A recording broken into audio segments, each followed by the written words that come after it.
लहंगा उठा के तू जन छिउलावा एहो गन्ना के रस जनी ऐसे चुआवा लहंगा उठा के तू जन छिउलावा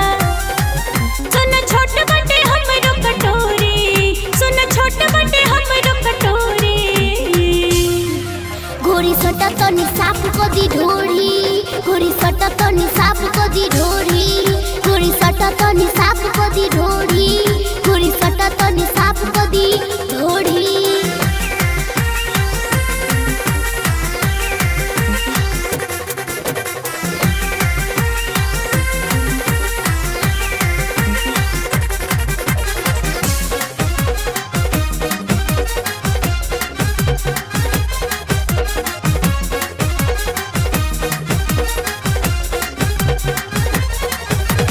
ढोड़ी में डाला न बड़ी छछनाई जाई तो जानी तो जगह पे जाई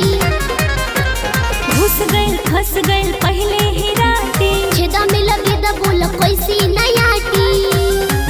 लाहे लाहे खोला चोलिया के डोरी लाहे लाहे खोला चोलिया के डोरी गोरी सटा तो निसाफ को दी ढोरी गोरी सटा तो निसाफ को दी ढोरी गोरी सटा तो निसाफ को दी ढोरी गोरी सटा तो निसाफ को दी ढोरी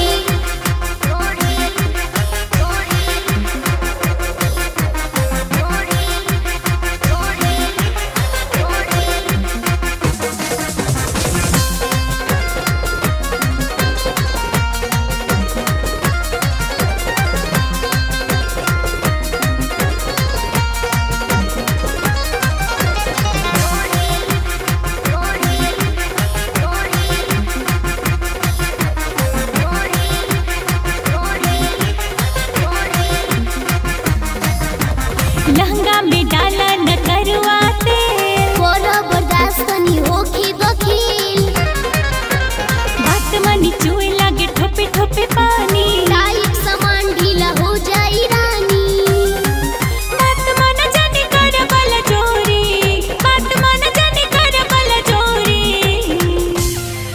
गोरी सटा तो निसाफ को दी ढोरी गोरी सटा तो निसाफ को दी ढोरी गोरी सटा तो निसाफ को दी ढोरी गोरी सटा तो निसाफ को दी ढोरी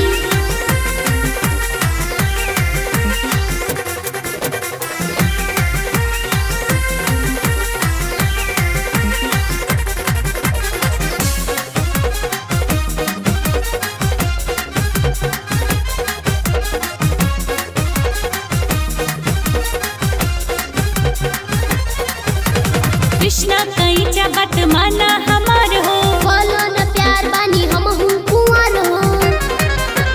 दीपक बाबू करा न हड़बोड़ी छपरा जिला की किला गोरी तू तो लगा तारा बहुत टपोरी तू तो लगा तारा बहुत टपोरी गोरी सटा तो निसाफ को दी ढोरी गोरी सटा तो निसाफ को दी ढोरी गोरी सटा तो निसाफ को दी ढोरी गोरी सटा तो निसाफ को दी ढोरी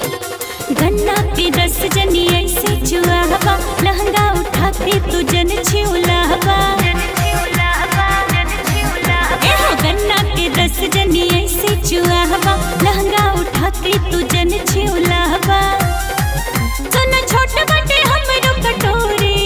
सुन छोट बटे हमरो कटोरी गोरी सटा तो निसाफ को दी ढोरी गोरी सटा तो निसाफ को दी ढोरी गोरी सटा तो निसाफ को दी ढोरी गोरी सटा तो निसाफ